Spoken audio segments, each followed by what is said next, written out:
Hey, that's fine too. We can just chat. Yeah. Dude, that's cool because that means I can get drunker if Okay. you're not going live. Something, probably take notes of this because there's a couple topics we need to talk about. Do it. Just when disclosure comes around, when the moment comes, are we going live with everyone? Who can we trust? How do we transfer the information? You know, what exactly do? So my vision of disclosure, I like the library thing, sending it to libraries on a certain day. What I had sort of envisioned is I want to publish the paper on archive.com because you absolutely cannot publish this in a peer-reviewed journal because the peer review committee will laugh you out of there, but they'll send it to all of their friends. Sorry, what? I say we do everything we possibly can. So Correct. we need to reach out. We need to have a group of all of the media vendors that we can possibly control and ask them all to pitch in, give them all the information all at once, and just spam the internet with it. We need partnerships well ahead of time, period. Like, you can't be calling these people to be like, can I disclose UFOs tomorrow? You have to be like in talks with these people. And so we need to pick, Mark and I have been talking about this already. We need to pick the most credible person we can possibly get who will publish it and talk about it on TV. I was thinking Tucker Carlson. Needs to be the one. Tucker Carlson. I'm a big fan of Tucker Carlson. Yes. Let's call Rush Limbaugh. No, let's call Tucker. No, fuck Bill. Lufa? No, Lufa? No, fuck Bill. I'm sorry. We'll do it live. Lufa. But that needs to come out also with all the YouTube channels that are relating to this topic. Everyone needs to be on board. And so basically what we need is email addresses. And network. Phone numbers, networking. We need to have an open conversation with all of these people, all of these potential channels, so that it will be impossible to shut us down. So what I want to do, like, we've been at the Institute here in Huntsville, we've been like intentionally under the, like, below the radar. Like, we've been intentionally like spooky, hush hush, don't tell anyone. Like we use heady words on our website, but we don't actually say it directly what we do. But like, so I've kept my profile very low, like intentionally. And I even went as far as I removed the contact form from my website because I was getting so much fucking heat. It was just insane. I had to take the contact form off of my website. But like, I need like 3 months running up to disclosure to establish myself as a personality that people have seen before. Before disclosure, they need to have seen me. There needs to be, like, in the Wayback Machine on the internet, you can go and find references to me online in the 3 months leading up to disclosure, because we need to publish it on archive. We need to have Tucker Carlson on a Friday night, or maybe a Thursday night. He needs to announce we've got something big. There's a documentary on Netflix that is posted an hour from now, and there's a paper on archive.com that's dropping an hour from now. Amy, and the documentary and the paper need to go online at the same time. We need to contact Stephen Greer first, because he needs to make the documentary. That's what takes the longest. Here's the thing about the documentary and why it's so crucial. I like that. Let me send you, actually, my dad is on ResearchGate from years ago. I think I can chat in Zoom and I can send you a link to his ResearchGate profile, because we could post it on his profile with him as the author, and then we could have that Tucker Carlson, send in that link. So let me see if I can find him here. And also this ResearchGate profile will give you an idea of like the background that this is coming from, right? So like, disclosure is going to come out of Huntsville, Alabama, out of Redstone Arsenal. Redstone Arsenal in Huntsville, Alabama is the biggest fucking deal that you've never heard of. It's the biggest fucking deal that you have never heard of. And so we need a documentary to drop at the same time that establishes the credibility, because the fact is that we have deep and wide, extensive credibility that no one knows about, because you're not supposed to know about it, because it's in Alabama, it's obscure, you're not supposed to know about it. That's the point. So we need to establish credibility at the same time that we drop the paper. People that know what Huntsville is. Amy People showed know me what Huntsville is? Is that what you're saying? I don't Jeremy, think so. Amy showed me not one, but 2 Saturn V rockets there. One was standing up and one was horizontal. People don't know what Huntsville is. Huntsville is the biggest fucking deal on the planet that you have never heard of. No, it is. No, like Huntsville is the Silicon Valley of government national security technology and intelligence community technology and aerospace technology. Huntsville is like the hub. Like we are number 3 on the first strike launch list. If first strike happens, 3 targets, Huntsville will be one of them. Alabama. This is Alabama dude in the deep south. We're in the top 3 first strike. But and you're it's out because you haven't heard of us. We're in the top 3 first strike because you haven't heard of us. That's why. It's on purpose. So we need to get that out there credibly before we disclose. Otherwise, it's like Alabama, podunk, redneck motherfuckers. They don't know anti-gravity. You know what I mean? Gah! Yeah, no, dude. I started the Institute for one reason. The Institute. I started it as a public-facing persona to disclose anti-gravity technology through, because I told Mark this. If you stick your neck out in public, at least someone notices if your head gets chopped off. If you stick your neck out in private, fuck you. They will bury you. They will burn down your house while you're sleeping in your bed, and it won't even make the news. That's why the Institute exists. So it's a platform of credibility and public-facing persona. So like, sorry, my laptop's falling. So I need to establish that like at least 3 months ahead of time, which is basically now, to be real. 3 months ahead of time is basically today. I need a documentary fucking ASAP. And the reason I need the documentary, fucked up, it's simple and it's fucked up at the same time. We need to tell the story. The thing is, do you believe in the secret space program? Do you subscribe to the SSP being real? Oh shit. Hold on. Let me check my fucking Intel notebook to find the correct organization name. I don't know. Hold on. I'm talking about the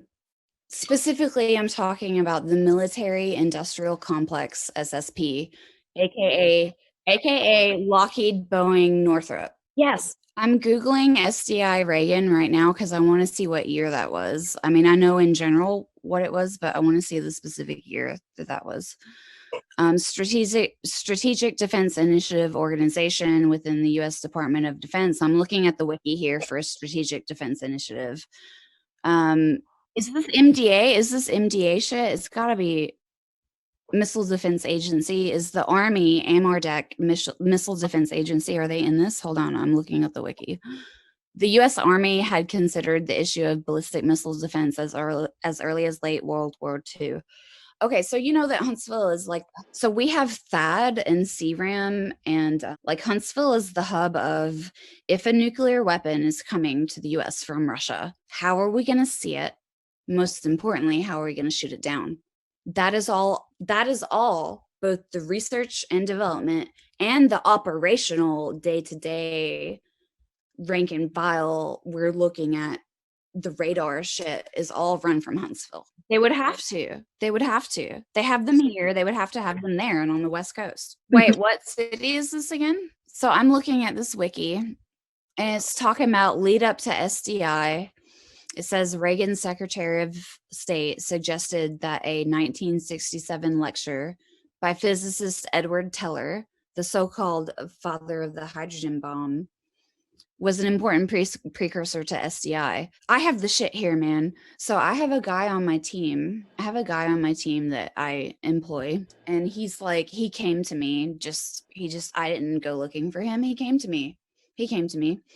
And he was basically the best friend of Edward Teller. And he was like this guy, like basically helped invent the hydrogen bomb, but he's not on the Wikipedia article. He's a neutron bomb nuclear weapons expert from Huntsville, Alabama, whatever. I employ him because he came to me. And this guy is so fucking good at playing stupid. You wouldn't believe it. He's like, yeah, Ed Teller was my best friend and he came to visit me in Huntsville several times before he died. And I invented the neutron bomb. And I'm like, okay, you're an SIR, you are an SRI plant. But when I look at this wiki about SDI, I see Bill fucking Dent all over this. Bill fucking Dent. He's on my team. I employ him. He loves me. We're buddies. He acts like he would follow me off a cliff, except I think he's a CIA SRI plant on my team because he was Ed Teller's best friend. And I asked him, I'm like, Bill, what do you think about UFOs? And he's like, I don't think about UFOs. I don't have any opinions about UFOs. And I'm like, really? Because your best friend is Edward Teller. And Ed Teller gave like Ed Teller was like big into UFOs. I'm like, you can't be Ed Teller's best friend in reality and not be into UFOs. I'm sorry. What state was it? Okay. Hold on. I'm scanning through this Wikipedia article and my eye just caught suicide pact. I have to read what that was. Let's talk about the neutron detecting device for the roadside bombs. Oh God, Bill's bullshitting me. God damn it. He's a spy. Yeah, I mean, he still has some use to the institute. He's a subject matter expert. He's a subject matter expert. I think I could work with Bill and really figure out if he's a spy. You would like Bill. Work with the project. Your dad liked my idea, and that's fine. Jeremy, get this. So, Jeremy, get this. Listen to this. So the other night, Amy took me to the airport, and we were chatting right before security. And they called my name for the plane. I got to security. All the agents were on break, whatever. I ended up missing my plane. So we ended up staying another night at Amy's house. And her dad ended up taking me to the airport because she had some crazy meetings and stuff. But the night before, right when I got there, they started talking about this project to make a neutron ray. And me and Amy were talking about the day before. She actually read me in on the project. Basically, you're using neutrons to detect ordinances under the ground. But basically, neutrons are, the subatomic particles, and they release gamma rays. So there's a couple ways of doing that. And the problem is that when a neutron generator, other than nuclear stuff, but a real neutron generator creates neutrons in 360 orb. So, the neutrons you're getting, they're going in all freaking directions. Like an incandescent light bulb. Yes, pretty an incandescent light bulb, exactly. Yeah. So her dad was saying the only way to get a beam out of it is to have the spins going one way and the spins going the other way, at 180 degrees. And you know what I told him? Dude, that's Al's a fan. Al's a fucking fan. Fuck him. That's dynamic nuclear orientation. It's exactly what I'm doing right now. I said, listen, I showed him the shape in the air. I didn't even have a whiteboard. I said, all you got to do is a circle with two cones in the center and make that the entire length of the accelerator. And then you have two separate electromagnets, one south-north and one north-south, basically opposite. Hit it with microwave frequencies from the side to orient all of the hydrogen atoms, and boom, you got yourself a neutron ray. You know what his response was? It'd be very fucking heavy. Practical to the end. But then I said, I have this company in Germany that can do 99.95% pure iron. It's very expensive, but if you do that, you can drop the weight dramatically, probably by like 75% for the iron at least. The iron mass. Yeah. The Alzafon thing is crazy. I guess Jeremy's totally on, he's on the same page with Alzafon, right? Jeremy's on all different pages. He's on all different pages. Okay. Jeremy, to be honest with you, what I think you're talking about with quasi crystals and all that stuff is the seventh force. That's much more advanced stuff than what we're going to be capable of doing right now. Jeremy, are you aware that there are 8 forces of nature? 8. I can name them. Would you like me to name them? The 4 in gravity. The 5th is arguably, contentiously, the Higgs force from the Higgs boson, which who the fuck cares? I don't. And then number 6, is anti-gravity. The 6th force is anti-gravity. That's what my group has a mathematical equation to physically describe. We have 6th force on lockdown. And then 7th force is basically energy into matter into energy, which sounds like what? A portal, man. If you can energy matter, You can like download yourself into a new whatever through a portal. Dirac, how do you spell that? Let me Google that. What is that? Oh, Dirac holes, Holes. Okay, I got it. Thank you. I'm Googling. Go ahead. Negative energy. I see it on Wiki. For Alcubierre, yes. But for other shit, no. Can you describe what squeezed light is so we're on the same page? Oh, Dirac hole theory is beta decay stuff. Okay. I'm looking at the wiki. John Wick extended Dirac hole theory to cover neutrinos, inducing the anti-neutrino as a hole in a neutrino Dirac sea. Fuck, what does that mean? Keep talking, I can hear you, but I'm standing up to wander around. I can hear you. Okay. If you let me go through this in my head. If you have a beam splitter, aka like the single slit experiment, right? They're gonna cancel out to fucking zero, man. Pause. I would like to make a prediction about what you're about to say. I could be wrong. I'm probably wrong. Are you about to tell me that the electron is interdimensional? Go ahead. I'm sorry. Conservation. Got you. What kind of momentum? The vacuum? Does it go into the vacuum? Yeah. Okay. You made it coherent. Are you talking about like absolute zero for like, I don't know, not temperature, but maybe delta G or something? Like absolute zero for energy. Now I see your face. I'm gonna go. I have a steak and green beans and freaking wedged potatoes in the microwave if I walk to the kitchen and get it. Oh geez, I forgot about it until just now. I put it in the microwave. I pressed the button. I walked away. I forgot about it. I smoked a bowl. I'm gonna go get my steak. I'll be right back. Continue. I'll be right back. I can hear you. Well, just give me a sec. I'll be right back. Okay. Jeremy, is that the smartest person you've ever met in your life? Jeremy, you got to understand your place over here. You are the entertainment. You're gonna be putting together a beautiful piece of content for people to watch. That's your job. You got to be the interviewer. You got to make it cool. You got to make it exciting. All we're after is a piece of media. So if that means shutting up and letting her talk a little bit more or interjecting here and there, that's fine, But you got to think of it from the perspective of what are people watching right now? What are they hearing? You got to make sure your microphone is set. She can talk nonstop. Like, it's insane. I got headache. I don't know. I really don't understand the seventh force. I'm trying to figure out the sixth force right now. But I think it has to do with coherent matter. Or she's pretty sure that Ken Wheeler. Ken Wheeler. Ken fucking Wheeler. I know Ken Wheeler has, according to Amy, Ken Wheeler has real anti-gravity. And he's a honeypot. He brings the bugs in and swats them. So, like, don't contact him. Ken Wheeler is a honeypot. Ken Wheeler's a honeypot. Ken Wheeler is a honeypot. Yes. So the NSA, according to my secret space program, time traveling, katana wielding, chess playing, Japanese, like genetically engineered fucking sources. I don't know. If you believe that guy, he says that the NSA has a list of 5 people that have independently discovered what is colloquially but inaccurately called anti-gravity.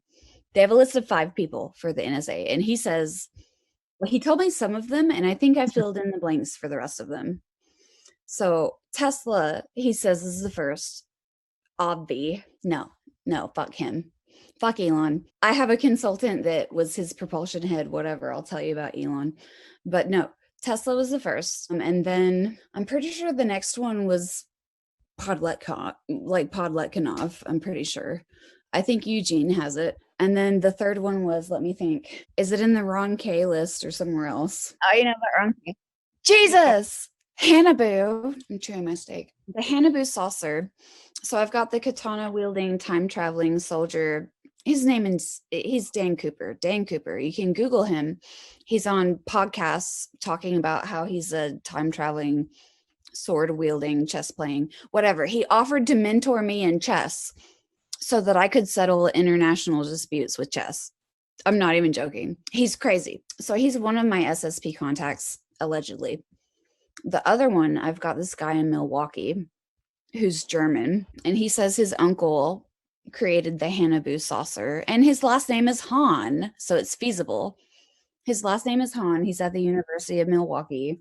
And he's like, yeah, my great uncle invented the Haunebu Saucer. And I think that's real. I think that's real. But so I think Tesla had it. Eugene had it. Ken Wheeler, of course, has it. Ken Wheeler has it. I'm sorry, he does. Dan Cooper, who's the source of this info, says he also has it, independently discovered. Dan Cooper, katana wielding, time traveling, whatever. And the fifth one supposedly, according to this SSP katana wielding dude, is my dad, to independently discover anti-gravity. And this dude, this katana wielding dude, made a really big deal about, he was like, okay, listen to me. It's been independently discovered 4 other times. He said it has been suppressed every single fucking time. And he said, I don't think they're going to suppress it this time. He said, I think you're in the clear. He said, they obviously know about you because I've had multiple, both protective and threatening interactions with various agency affiliations, whatever. He was like, if you haven't had a US government agent come to you and say, stop, shut the fuck up, stop, shut the fuck up. If that hasn't happened, they're going to let you do it. They're going to let you do it this time. He said it's been suppressed every other time. This time, they're waiting for someone to publish. They're ready. They're waiting. There are SSP motherfuckers that are fucking twiddling their thumbs. Like, is Amy not going to publish soon? Gah, we've been influencing this bitch forever. Doesn't she know we want her to publish? Jesus. Like, there's multiple people doing that right now. And on the other side of the fence, there's multiple parties looking at each other like, didn't we tell this bitch 3 years ago that we kill people for this? Is she not listening? What is she doing? She's still doing it? What? We told her we were going to kill her 3 years ago. So I have these two different scenarios floating constantly in my life where I have people being like, do it, do it, do it. You're the one, do it. And then I have multiple people being like, they're going to kill you. Don't do it. They're going to kill you. I have like multiple of these whispers in my ears. I can't even describe it. It's crazy. And then I even have the people that are like, this happens too. They're like, they kill people for this, right? And then they're like, because you're a young woman, they're going to rape you before they kill you too.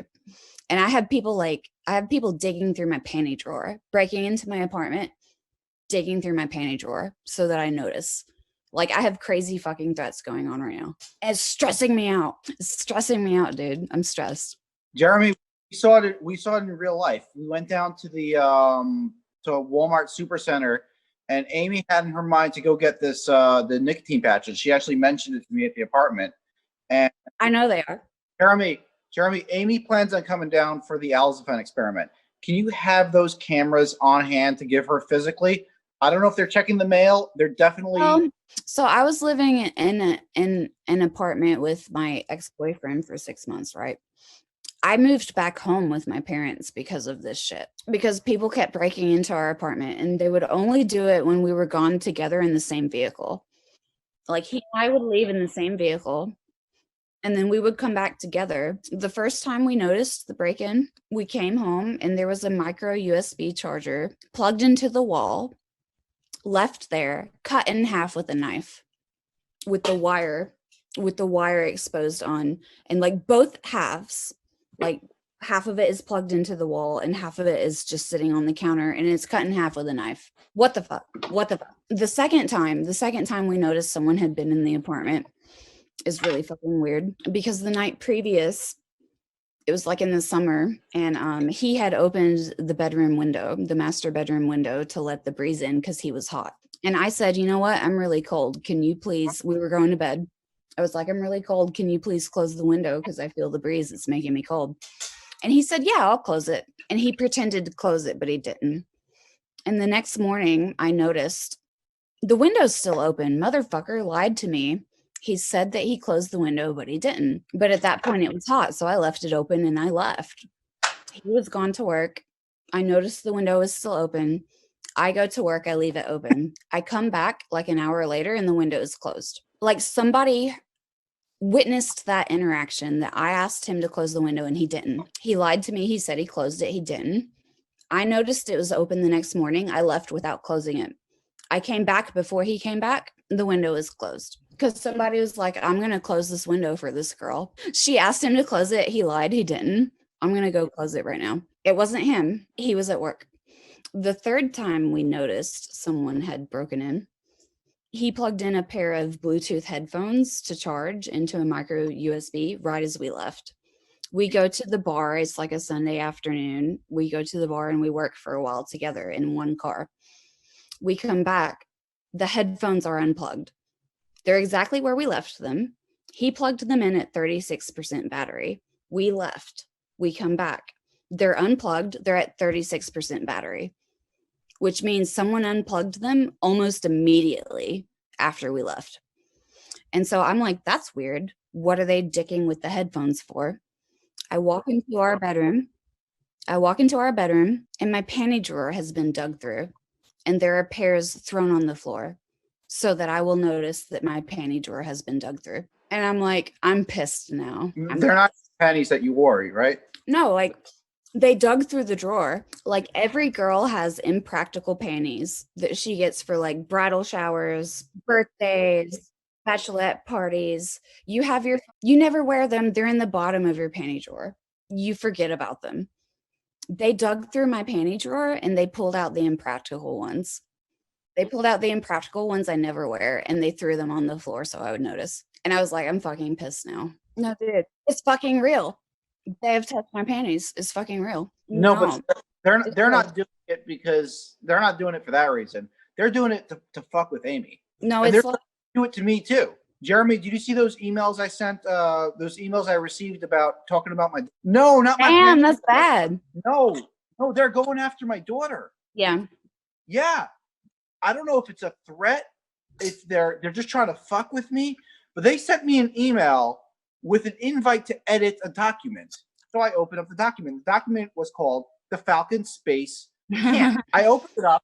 It's basically kids between the ages of 8 to 11, and Ashira is 8, can go on this adventure of a lifetime, millions of years in the future, with the USD Hawkeye, United Space Command, probably Hawkeye time machine, millions of years in the future. Are they with the robot? What the fuck is going on here? So I actually contacted them, and I was like, straight out from the beginning, I am open source. I said, I don't know if time machines are possible. It's kind of, I believe it. I just wanted to explain to them that they probably made a mistake here because I am Falcon Space Program, not the Falcon Space Program, which was the email that they used for it. Basically, people went to extreme lengths to fuck with me. That happens, man. I'm sorry. Who's Dan? Have you seen one? Yes. What have you seen? Why are you into this? What's your reason? What's your motivation? What have you seen? What do you know? From like childhood. I love that book. There's plenty of room at the bottom. There's plenty of room at the bottom, man. Been there, done that. I've got it printed here somewhere from like a decade ago. But really, I was asleep. Mark was like, we should go. You need to watch Jeremy live. And I'm like, I was like, I'm fucking tired. I'm going to bed. I'm sorry. I met him in Huntsville. Oh, whatever. I took them to drinks that night. Hal and Lue. I don't know. You maybe don't know my history. Hal has been to my house like 3 times, like to my personal home. I was living in Seattle for like 3 or 4 years. I was doing the entrepreneur thing. I had like an encryption company where I was like doing encrypted, like end-to-end encrypted file storage stuff for like privacy, security, whatever. And so I was in Seattle and my dad got poached by this weird ass investor. Long story. Weird ass investor poached my dad out of NASA. And this weird ass investor who lives in Austin, Texas, he's a real estate investor in Austin, Texas, made all his money doing real estate for GE in Moscow. Whatever. This investor brings Hal to our house 3 times. I was present for one of the times. I happened to be home from Seattle at the same time that Hal came over. And I sat with him in my dining room over there at the dining room table. And he was talking about ultra terrestrials. And basically ultra terrestrials are like, he talks about extraterrestrial. Extra implies that they're from somewhere else, from the outside. Extra implies they're from not here, from ultra. ultra terrestrial, They're from the Dalby. they're not necessarily from the outside. They're from here. Oh, They're so from- they're like ascended beings, or No. so then they're you, high No. IQ. No, What are they? they're not ascended. They look like you and me. They look like you and me. If you don't know, I don't know. Am I one? I don't know. I was born in Huntsville, Alabama, in the west wing of Huntsville Hospital in Madison County, Alabama. On a Saturday around midnight, I was born. I don't know. I'm a Virgo. So I was told, which is funny. My current gynecologist, OBGYN, the man that does my pap smears every year, gave birth to me in Huntsville Hospital 32 years ago.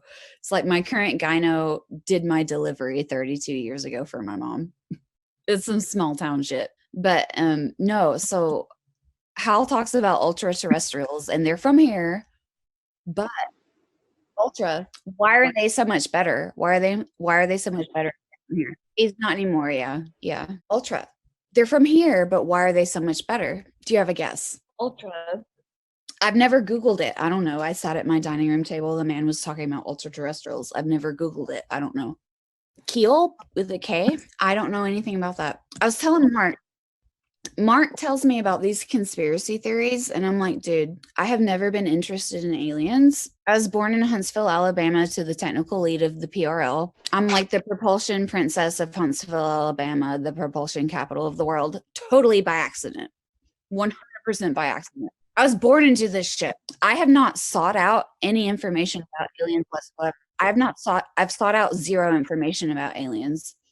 Everything I know is from direct experience. Everything I know is from direct experience and people I know being like, dude, have you heard about the aliens? I have this evidence smoking gun. I have never Googled aliens ever. I don't know what the current theories are. I have no. Well, so the ultra terrestrials, I'll just tell you, the ultra terrestrials, I think, have you heard of the P-52s and the P-47s? Do you know what that is? They're us from the future. They're from here. They are you. They are me. They're from here, from the future. P-47 is present plus 47,000 years. P-52 is present plus 52,000 years. And basically there's a calamity, right? So there's like a apocalypse scenario in the near future. It wipes out most of like everything, man. And there's the ones that go underground and survive, right? And then there's the ones that somehow stay on the surface and miraculously don't die. I probably know who it is. Keep going. Well, I mean, I can probably tell you who he works for. That's not Lockheed. If you give me more detail. I've never heard of the man. If you give me more detail, I can tell you who he works for. I Michael at Alien Con. He seemed like a pretty sincere kind of guy. He's very shy and timid, and I don't think he's really working for anybody. He's just an historian. Like, he doesn't really care about the current affairs. He's an historian of the facts. He's like, he works for Northrop. He works for Northrop. Dude, Northrop. Lockheed, fucking no. Boeing, fucking no. Northrop is Northrop. Keep talking. I'm listening. Wait, months before what was happening? Okay, where does he live? Was he hinting at Corona in November? Or what? It is. What do they say? When? The shit was popping off when? You know what? I'm looking at my Outlook calendar right now to see what I was doing in November. I can tell you right now, I had Corona in November of last year. That's a long story. I had Corona in November of last year. December 16th. What was I doing then? Hold on. Here it is in my Outlook. Plasma thruster discussion. Okay, I was negotiating with Maxar about selling them a plasma thruster patent on the 17th of December. And then let's see what else. Deborah, the CEO of the Space and Rocket Center, had her retirement party the 18th. What was the week before? Let me look. Not much. I had Corona from September to January. I got Corona in September of 2019. I was in Vegas at DEF CON. I got Corona at DEF CON in Vegas in September, mid-September. It was fucking crazy. I thought I was going to die. Like, I was telling all my business partners, like, oh my God, I have this gnarly flu. It's the worst ever. I've never experienced such a thing. Like I would stand up out of bed and be like, fuck, I have to lay back down because I couldn't stand. I couldn't stand. I was like cruising around the apartment. Like, you know how toddlers like cruise, like hanging onto the furniture, walking. I was doing that. I was cruising around the living room. I couldn't stand up straight.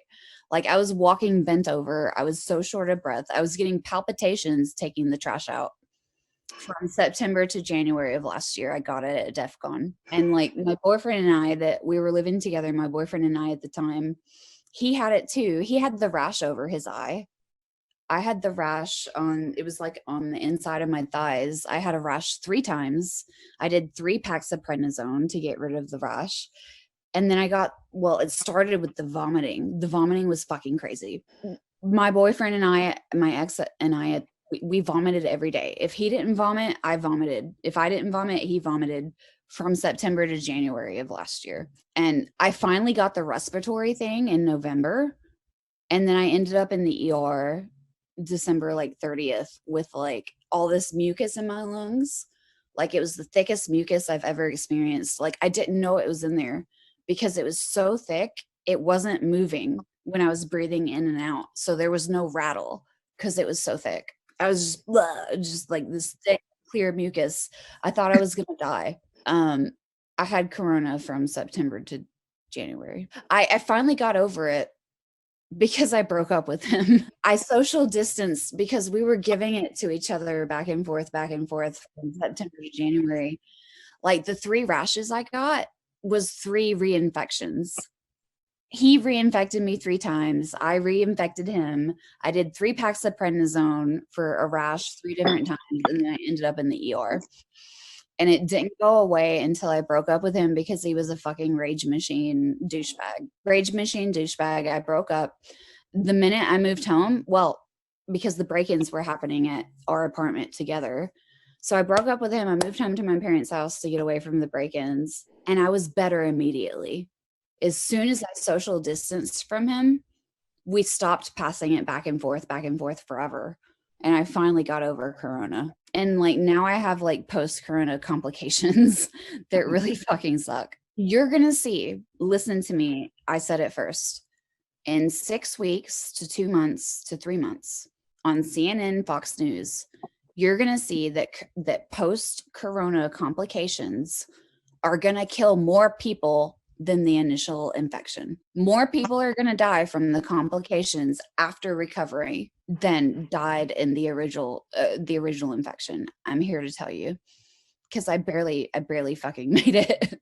I barely made it. Everyone's had it 2 or 3 times already, but the post complications, there's going to be a whole wave.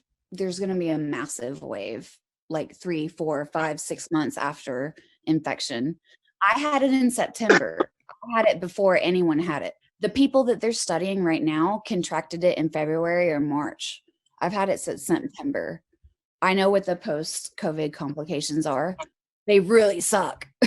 They really suck really bad. I was at DEF CON in Vegas mid-September. The antibodies don't even help, man. Like I've had it so many times. I have antibodies at the wazoo. I keep recontracting it. It sucks. Amy, look at that. I got a gyroscope on 2 edges like that, basically at a 90-degree angle. I just have this inspiration right now. See what happens when you spin them around. Look at that. He's getting me off corona.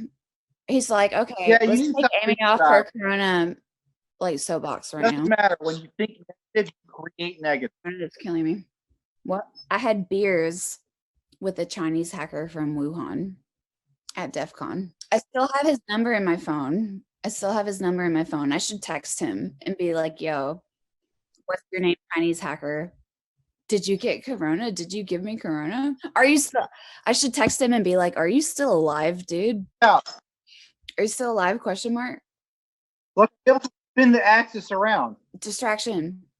Just by going on the plane of the spin and shifting it a little bit, you can force. Let's not talk about Amy's health, okay? It sucks. Let's move on. Yes.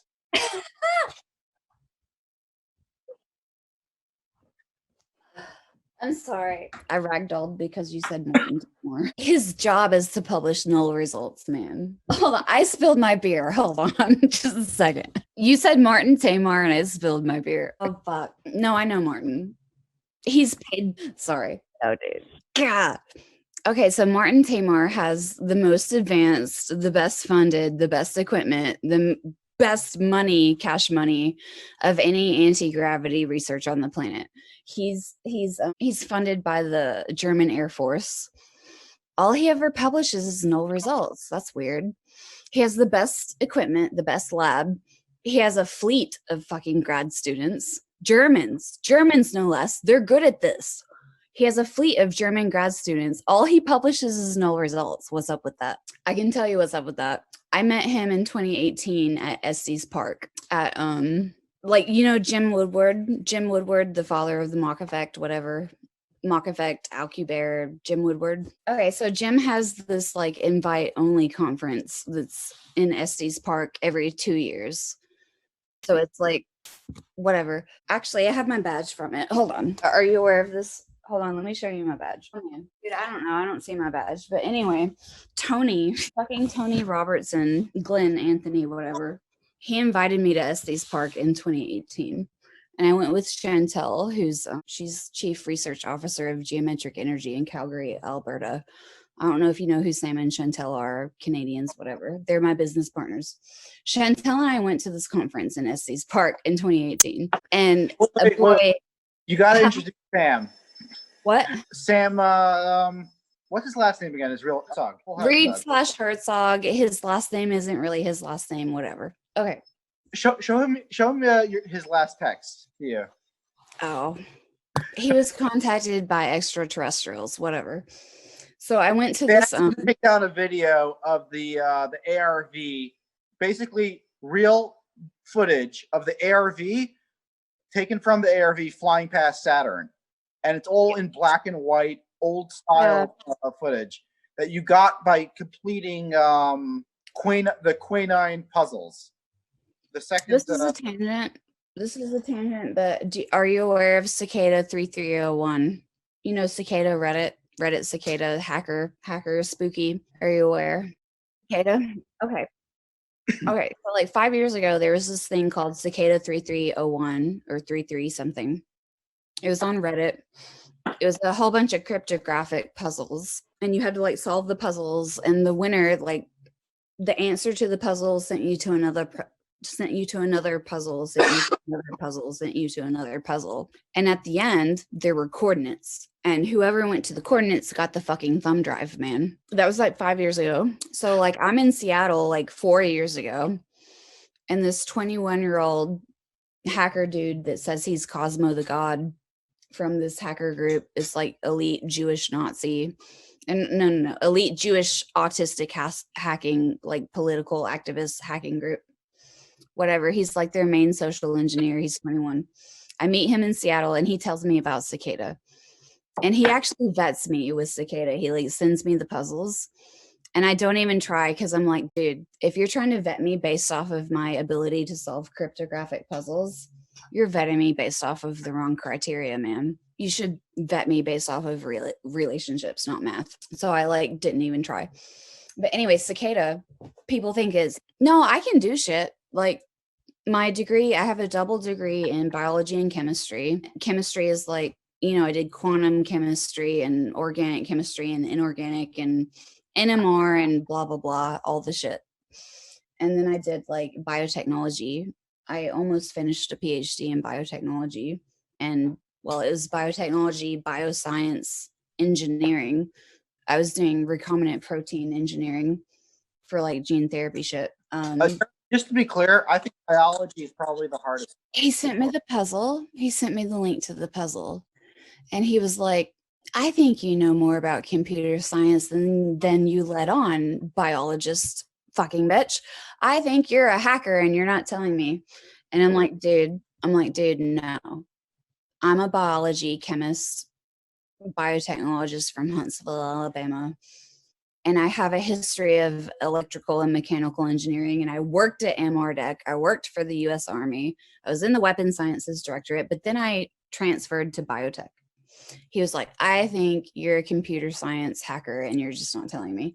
And so he sent me these cryptographic puzzles. He's 21. He's from Cosmo the God, a UG Nazi. I don't know. You can Google it. And I didn't even try to solve the puzzles because I was like, dude, if you're trying to recruit me to some kind of secret shit based off of me solving some puzzles, you don't get my value.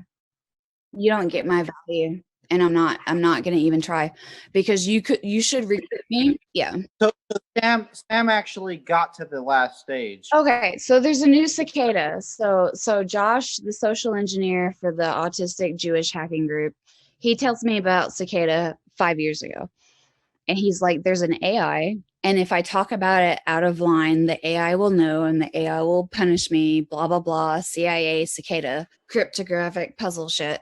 And then 5 years later, as in 2 months ago, there's a cicada 2.0 on Reddit with new puzzles 5 years later. Amy, you're an autistic Jewish girl too. That's hilarious, isn't it?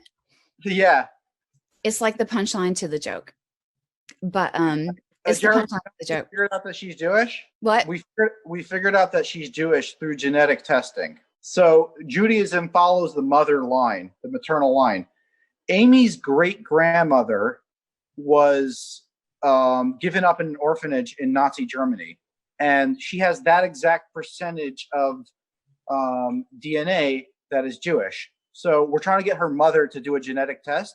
If the mother I'm like has a secret Jew out of Jewish DNA, then it's clear, 100% clear that that line of mother to mother, yeah, they're all Jewish. I was raised believing I was English, Scotch, Irish, Anglo-Saxon, mutt. And then I did 23andMe.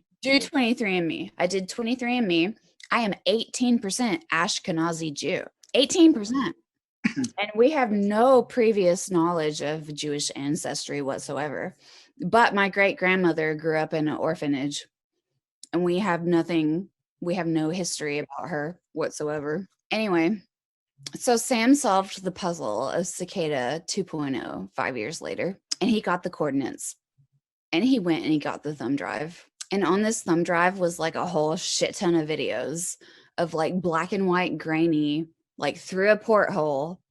You know, it looks like it was taken 60 years ago, video through a porthole of like the rings of Saturn and like the moons of Jupiter and shit like that, like black and white footage. And he posted them on YouTube and posted the YouTube links on Reddit.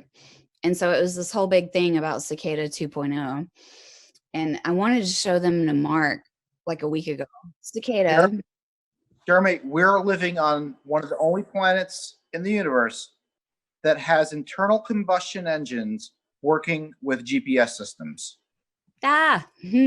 I have to send you my business plan. I pontificate about this at length. And let me tell you, I'm in Huntsville, Alabama. I know I've said that several times. We're the Rocket City. We're the biggest steal you've never heard of. Von Braun was here and we won the space race. We developed the Saturn V here. We built the Saturn V here. We won the space race here in Alabama, whether you've heard of it or not. And I can tell you for a fact, so many prototypes.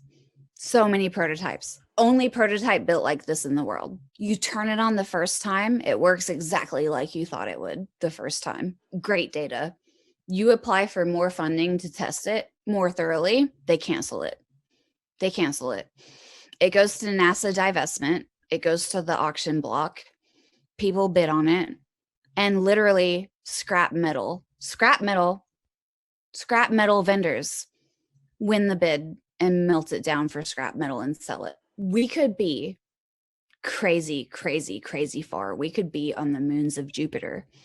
We could be exploring Pluto that isn't even a planet anymore if we had spent money differently. I can tell you the names of so many NASA scientists that are depressed and they want to kill themselves because they have built prototype after prototype after prototype in Huntsville, Alabama. First in the world, never before seen, worked the first time you turned it on exactly like you thought. And it was canceled and melted down for scrap metal. It's crazy. Wonder if they have any neutron beam generators there. I don't know. Bill is lying to me. I can't tell. Bill's a really good liar. I can't tell. Amy, I'm telling you, it's possible. I think we could do it without Bill, but his knowledge would probably be useful. I know we can do it without Bill. Bill is like on my team just to like test me and fuck me up, basically. Look at this. I literally have the power supply right here that you need for a neutron generator. Right next to me. So Jeremy, I was homeschooled. I was homeschooled through this group called Covenant Christian Academy. I was in public school in Huntsville through the 1st grade. We moved out to the country. I was in podunk fucking redneck middle of nowhere county school through the 6th grade. We got bullied out. It was awful. I homeschooled. Jim Ashburn, the inventor of YBCO, was a homeschool dad from my cover group. Sean Bellina, MK Ultra motherfucker. His parents were both OBGYNs for MK Ultra, and he was raised on LSD from the age of 6, was a CCA homeschool dad. Bill Dent, the best friend of Edward Teller, neutron bomb inventor, was a CCA homeschool dad. And like when we moved into our farm here in the middle of nowhere, Alabama, there was Mr. and Mrs. Dent next door, an elderly couple, grandma and grandpa. 25 years later, we meet Bill Dent. Those were his parents. His parents lived next door to us in the middle of fucking nowhere. And he's the inventor of the neutron bomb, the best friend of Ed Teller, and he's assigned to my team randomly. I didn't look for him. He joined my team randomly. Why did he live next door to me 25 years ago? That's weird. Like all of these people homeschooled through the same group that I graduated from. I can learn a new field in 3 months. Name a field. I don't care what it is. Engineering, science, physics, material science, math, language, biology, literature, arts. Name a field. I will be an expert in 3 months. Amy, genetics. What? Genetics. I don't know. Like all you need to know is how to learn. That's right. The most important skill in the universe. Genetics is the hardest field, and you will spend lifetimes learning genetics, not 3 months. Biology is so fucking hard. You need a beer. Beer me. Go get a beer. Beer you. Beer me. Go get a beer. Jeremy's like, I'm stressed out. I'm stressed. Sorry. So I want to do a Reddit AMA. I want to be like, I'm a time traveling, world saving, prophecy fulfilling bitch. Ask me anything. Ask me anything. I don't know. I've been in denial until like, I don't know, a month ago. Denial was really rough. I'm Googling him. Hold on. Michael Stratt. How do you spell Stratt? R-A-T-T. Got it. I'm Googling him. I'm not aware, but I'm going to find out. Private pilot, military aerospace historian, civilian intelligence operation. Sounds like him. Northrop. Wait, you're saying he had COVID in December. Michael Stratt, Contact in the Desert, speaker. Let me click on this. 2019. I've been to Contact in the Desert, except I haven't been. What? The Mansfield Amendment. Sorry, the Mansfield Amendment. Killed it. Go ahead. The Mansfield Amendment. Yeah. The Mansfield Amendment, around that time, they passed a law saying that the military cannot investigate anti-gravity, period. Jeremy, this was on my YouTube video too. Yeah. I copied it from her, but yeah, that's what cut it off. Charles Babbage and the Mansfield Amendment. It was made illegal for the military to investigate anti-gravity. That's weird. Why? The thing is, Jeremy, many labs around the country here have all of the equipment they need to prove anti-gravity without spending a penny. All they have to do is just know. Cough, Martin Tajmar. Cough, cough, Martin Tajmar. So I met Martin. In 2018 at the Estes Park thing. And it was so fucking funny because Chantel and I like basically like sprung on him mercilessly. Like we had his papers printed out in our fucking backpacks. And we were like, hey, Martin, I've been reading your papers since I was in high school. My dad tried to get me to replicate Eugene's experiment when I was a fucking junior in high school. And I've read all your papers for the past 15 years, motherfucker. Hello. I'm aware of Eugene. And so Chantel and I, we approached Martin and we were like, hey, Eugene Podletkinov, he uses a bilayer of YBCO. And we were like, dude, Martin, we have your we have your paper right here in our fucking backpack that we're going to pull out and show to your face. And we're like, Martin, right here in the protocol, it says you used a monolayer, not a bilayer, and you reported no results. And we were like, yo, Martin, how do you expect to get the same results when you use a monolayer and not a bilayer like Eugene did? And then I like stood on my fucking soapbox and I was like, hey, Martin, aren't you aware that the most interesting phenomenon in the world happen across gradients, happen across junctures of delta differences? And if you use a monolayer and not a bilayer, that your results might be different. And therefore, your null results using a YBCO monolayer are in fact irrelevant to Eugene's results using a YBCO. What did Martin say? He said, hey, if you have some samples, send them to me. I'll test them. I have some too. I'm not sending them to him. Fuck no. Basically, what you're trying to say is that basically that he published a null result on purpose. No, Martin Tajmar is funded by the German Air Force to publish null results. That conference, that Jim Woodward conference, invite only, exclusive shit. It was basically Jim Woodward's grad students presenting for the mock effect. And then it was like Martin Tajmar's grad students presenting against the mock effect. And then it was Spook fucking City. And that was the whole conference, basically. Spook fucking City. And like, that's where I met Jan Harzan. And he's like, hey, here's my room number. You should come have a slumber party with me. Kissy face, kissy face. You know, he actually told me he was going to that conference after I pestered him about anti-gravity in Jersey. When did you see him in Jersey? I got it on video. I sent it to you. Okay. That was last year. The audio is a little bit low, but check out that video of me asking him about anti-gravity. It's one of the pictures I sent, one of the videos. It's like 12, 13 minutes long. You gotta turn up the volume too. Jan's like my buddy. He contacts me every 3 months just to see if I'm still single. Basically, that's my relationship with Jan. He's like, "Are you still single?" Kissy face. Like, you're the one. You should disclose. I believe in you. I'm your biggest fan. Kissy face. That's my relationship with Jan. I don't know. I can't make this shit up. Anyway, is that the recent one or the old one? Is it the one where he talks about like? He's like, the scientist comes in and he's smoking a pipe. And he's like, I won't say the guy's name because you're not supposed to smoke a pipe in the lab. But he talks about how the pipe smoke like went over the experiment and there's like a vortex in the smoke. Is that the one you're talking about? Oh shit, I recall. In 2000, let me think. In 2004, my dad tried to get me to do the Podkletnov experiment for the science fair.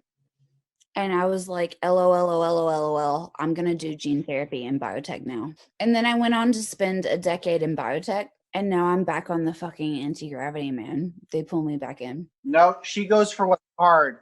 Gene? I have no idea. Gene therapy is a lot harder than anti-gravity. Anti-gravity is less sophisticated than GPS.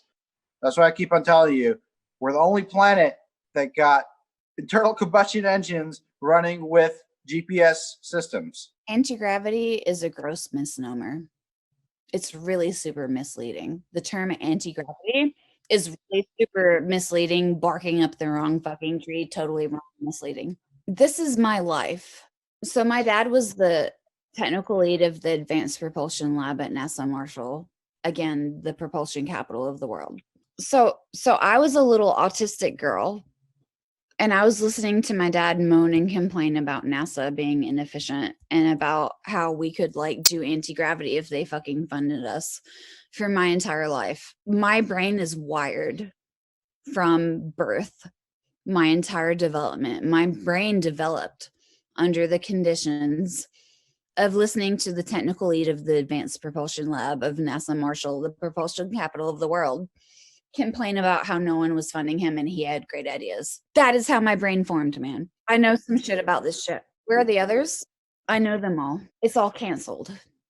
canceled. Prototype is the first in the world. Again, I said it. It worked the first time you turned it on exactly how you expected it to. Canceled, canceled, scrap metal, canceled, scrap metal. It's like, it's the story of my life in Huntsville. Canceled, canceled, canceled. Turns out it wasn't canceled. Turns out they took it a level deeper. So, Mark, what's this information? What specifically? True, but not true. Yes. Yes, no. Who's he affiliated with? I really don't know. I don't seek this stuff out. I just don't know. Richard Dolan. Richard Dolan, okay. Who else? Richard Dolan's basically a historian, but he's not a technology aspect. Stephen Greer is more like a producer. He brings in the emotion. He makes a watchable product. That's why I think Stephen Greer is the way to go. You have Jeremy Corbell, who created, LOL. That bullshit with Bob Lazar, who really wants to work with Amy. And I don't think that's the right path because, to be honest, Jeremy Corbell's, last thing was complete and utter bullshit. It's just like, no, pause. Travis Taylor. I have a steak in my mouth. I'm sorry. Travis Taylor is from Huntsville, Alabama. He is a NASA Marshall Redstone Arsenal fucking rocket scientist. He's friends with my technical advisor, Tim Pickens. Tim Pickens, is he? I don't know. Guys, let's keep the discussion on producers. No, so I'm saying, no, hold on, just a sec. Travis Taylor is the legit rocket scientist. He has a great reputation. He's a smart man. He came off dumb. No, pause. Travis Taylor in Skinwalker Ranch was playing the role of the everyman, the straight man. What's going on? Question. That was his role. He was given that role. He understood that role and he executed it. He's not dumb. He's the legit fucking rocket scientist. He's not. He was playing a character. Travis Taylor, whatever, I can't say it, in Skinwalker Ranch on the History Channel, he was playing the role of the audience, the straight man, the audience. If you've seen Arrested Development, Jason Bateman is the straight man. I don't know if you've seen it. Jason Bateman is the straight man. He's the one sane person in the whole show. Travis Taylor represents the audience, and he asks the questions that the audience would ask, and that is his only reason to be there. And he knows it, and he does it willingly for a paycheck. No, he's from here, like Rocket City Rednecks. Do you know what Rocket City Rednecks is? Script, paycheck, script, paycheck. Straight man represents the audience, script, paycheck. Yeah, so he did a show for, I think it was the Travel Channel, called Rocket City Rednecks. And it was literally about rocket scientists in Huntsville, Alabama, because, dude, the rocket scientists in Huntsville, Alabama are, in fact, the most advanced rocket scientists in the world. They are, in fact, also huge fucking rednecks. And it's hilarious as fuck. It's hilarious as fuck. And the Travel Channel made a show about this. I think there were 2 seasons. And Travis Taylor was like the VIP, like main character of that show. But like I have this other friend, Tim Pickens, and Tim Pickens was he was the head of propulsion for Bigelow Aerospace, advanced research, whatever, Bigelow. And then before that, he was the head of propulsion for Virgin Galactic, Richard Branson, Spaceship One, whatever. But before that, he started at NASA Marshall on Redstone Arsenal in Huntsville, Alabama. And before that, his father trained under von Braun, and his father came to the Advanced Propulsion Research Lab at NASA Marshall, Huntsville, Alabama, where my dad was technical lead. And he would fucking test spark gaps and shit for rocket ignition. Tim Pickens' dad. So like, I can give you the intergenerational. There's Paperclip 1.0, that's von Braun and his peers. There's Paperclip 2.0. Those are the scientists trained by von Braun and his peers, aka my dad. There's Paperclip 3.0. That's the millennials that were trained by the people that were trained by von Braun. And that is me. MIT is Spook City. They work with SRI. Oh boy. If someone approaches me from MIT, I'm like, what is your SRI connection? How? If someone approaches me from MIT, I'm like, but how do you know Hal? And why are you talking to me? That's MIT. Is crazy. No, Huntsville's like this weird little time warp of propulsion advancement. We don't do anything else. Huntsville, the stereotype of Huntsville, Alabama is like your daddy's a rocket scientist. Fuck you, join the club. Your daddy's a rocket scientist. Fuck you, join the club. That's Huntsville. It's like you go to networking events. You go to network. No, it is. It is. So if you talk to the people in the know, like I talk to, they will tell you that there is an estimated 5,000 foreign nation state agents in Huntsville, Alabama. Would you not suppose that perhaps there's one domestic nation state agent per foreign agent in Huntsville, Alabama?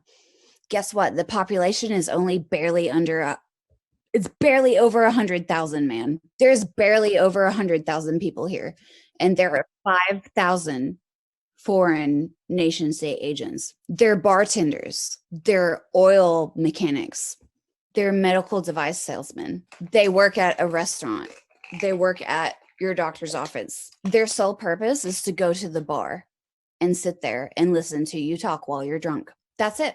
Period.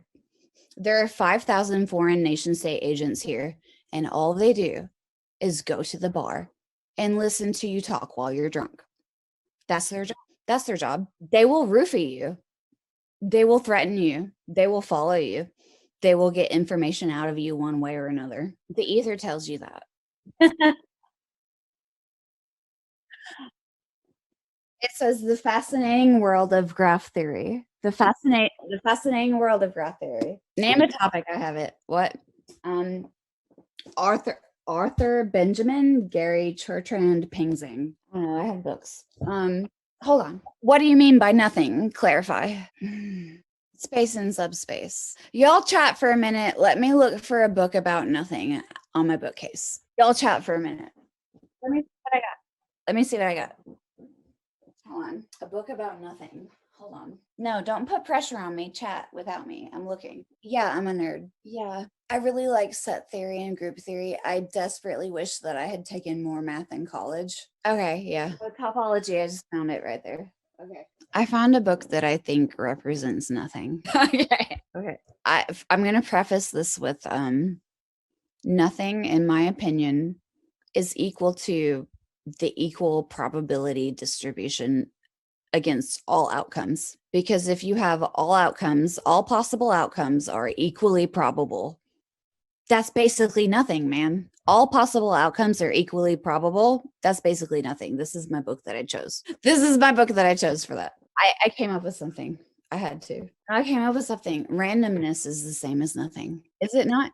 It is. 0%. 0% slash 100% equals infinity equals nothing. DNA. DNA. Oh, I was muted the whole time. I didn't realize that. You were talking. Yeah, basically, we are the finite to God's infinity. Subspace. The way I like to look at it is we're all basically vectors. We're like an arrow that's pointing in a certain direction toward a certain reality. And what we think about, we bring about. So what you're thinking and what you're concentrating on is what you want to create. And recently I've been concentrating on bringing about anti-gravity technology. That led me first to Jeremy Riss, because you're one of the most public people about this. And through your videos, you know, by going public, people actually posted in the comments. You haven't been reading all your comments because I found everything that I know about anti-gravity through the comments of your videos. Amy was a link to a video that she gave at Hal 5, and I got that through a response to a comment that I made on one of our videos. And also the Alzapine experiment was also a comment on one of our videos. It'll come. Yeah. So that's why we make such a great team. You're the caller. You're making the noise.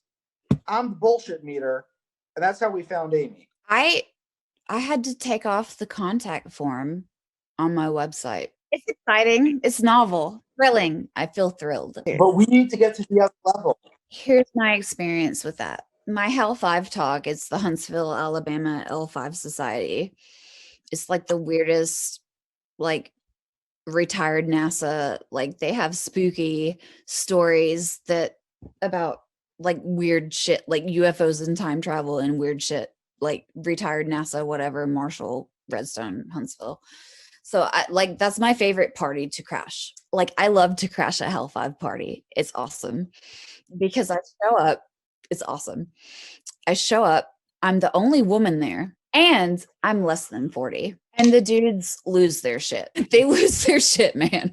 I'm a woman. I'm under 40, and they have heard stories about my dad. They're like, Richard Eskridge, fuck, he's crazy. I've heard stories about him. Like, I've literally been at networking events and I'm in line just for an event or whatever. And I talk to a random NASA person and he knows the name Eskridge. And he's like, oh, Richard Eskridge, he's a crazy motherfucker. He's like, he gave me a spectrophotometer this one time and I took it home and I opened the box and a snake crawled out of it. That's a real story I heard. That's a real story. And like I go to these networking events and they're like, Richard Eskridge, you're Richard Eskridge's daughter. He's fucking crazy and he's fucking smart. But so I crash the Hell 5 parties all the time. And man, my contact form on my website is like you said, it filters for the quality people. Oops. The problem with that, it's mostly it is the majority of it is nation state motherfuckers. No one knows about you except the people who want to know. AKA, so Galactic Greg is the founder of the Hal 5. He's been the founder of the Hal 5 for like 25 or 30 years. He's got this awesome beard. He started this YouTube channel. Jeremy, what are they going to hire you to do? You're doing what you're good at. What are you good at? That's the real question. You do it all for free. Let me comment on that. The biggest problem with really smart motherfuckers is they solve one really big problem. They get a pat on the back and they rest on their laurels forever. I'm really smart. I'm a smart motherfucker. I'm a genius. I solved this famous problem. I published this paper. I got a Nobel. Dopamine, reward complex in my brain. Dopamine, reward. And they rest on their laurels. You know what they do with their smartest people? Cancel. Dopamine block. They get the ideas from you. They get the design. They get the prototype that works the first time you turn it on. And then they cancel it and they take it a level deeper. Because the fact is, it's a waste of your time. If you're a problem solver, if you solve impossible problems, it's a waste of your time to optimize a problem you've already solved for application. So what they do, you solve the impossible problem and then they cancel it in the white world.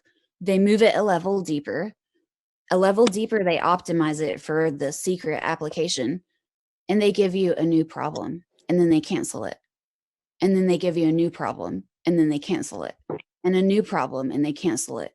And they psychologically abuse you into seeking the dopamine of the satisfaction of reward. And they use you as an idea factory. That's what they do to their smartest people. Because if they reward you with success, you rest on your laurels. I'm so fucking smart, I never have to try again. But if they cancel, you're constantly trying to prove yourself. You're constantly trying to solve the next problem. Because the last problem, you solved it, you didn't get recognition. So the next problem, you're going to solve it again, even faster, even harder to get recognition. They cancel it again.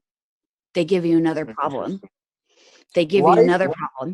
You still you keep trying. Why are you trying life, liberty, and the pursuit of dopamine? No, they psychologically abuse their smartest people. They've done it to us. They're squeezing them. That's what they're doing. They squeeze them. True. Here's a problem, solve it, cancel. Here's another problem, solve it, cancel. Prove yourself. Amy, all these that's what your body's doing to you. You always need dopamine. Hush.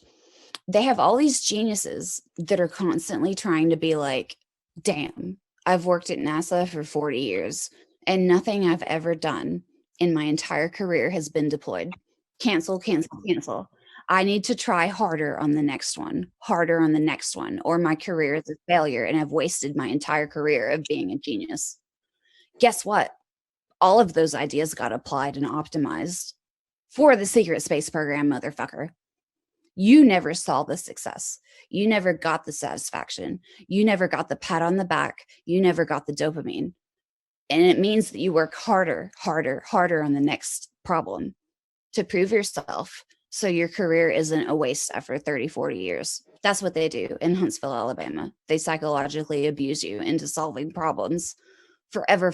Idea factory. Straight up, they abuse you. They really do. They withhold the satisfaction because it makes you solve the next problem better if you withhold the satisfaction. And what I learned, my first job was at 15 at the Weapons Sciences Directorate for AMRDEC.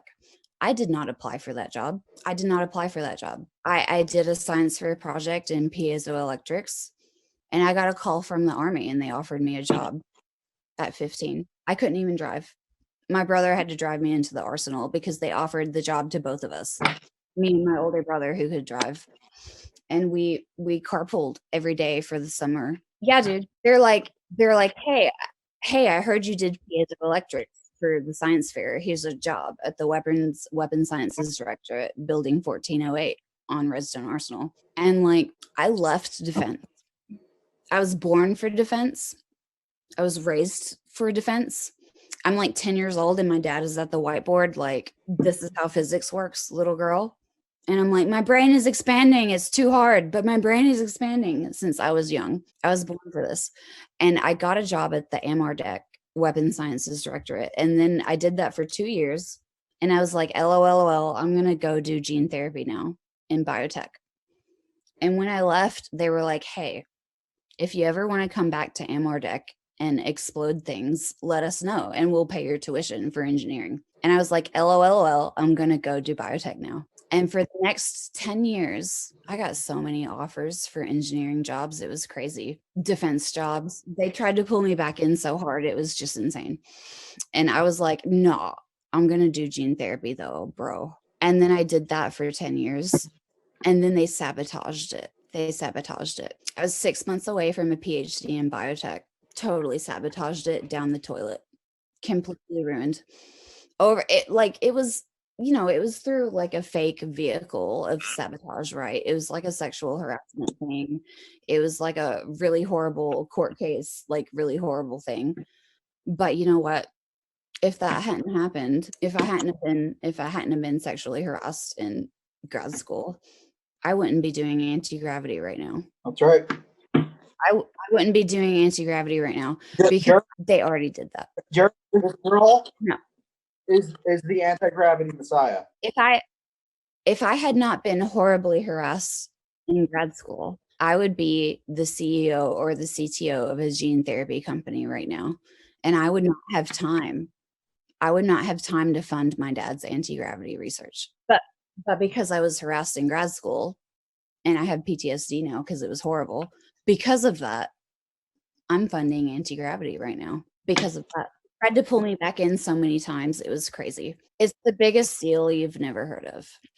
It doesn't exist except everyone in Huntsville knows it. Everyone. No, who's that? Let me Google. Who's that? Yeah, that was my first science fair project. My first science fair project was measuring the specific heat with a bomb calorimeter that I built. I'm sorry, go ahead. Okay. He received the Edward Teller Medal in 1995. I'm looking at his wiki right now. The IEEE Nuclear and Plasma Science Award in Fusion Technology in 2003. Like, I could go in my childhood bedroom right across the hallway over here, and I have so many fucking IEEE certificates. It's just crazy from the science fair. Oh, that's neat. Guys, So I did a little homework stuff. I just spoke to Brian Consoli of Altest to try the Alzapine experiment. Okay. May 28th. Would that work for you guys to do the experiment? Actually, also the night of Shavuot, which is Pentecost, when the Jews got the Torah from Mount Sinai. So I think it would be a perfect night to have to try the Alzapine experiment, high power here in Jersey. I'm looking at my calendar. Hold on. That's the Thursday, the 28th. What is this? I have something on the 27th. Okay. I have a cyber Huntsville luncheon about Chinese espionage on the 27th, but you know what? It's remote. It's remote. It's okay. I can travel. Turn off your Bluetooth. Turn off your Bluetooth.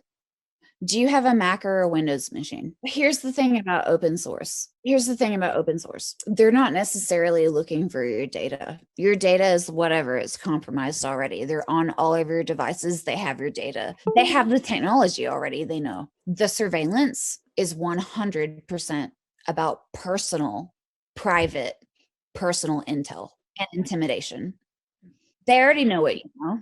They have your data. Surveillance is to collect personal intel, as in your personal communications, your personal calendar, your personal email, your personal photos, etc., etc., etc. And the only reason to collect that is to use it against you. It's not about the data. They have the data.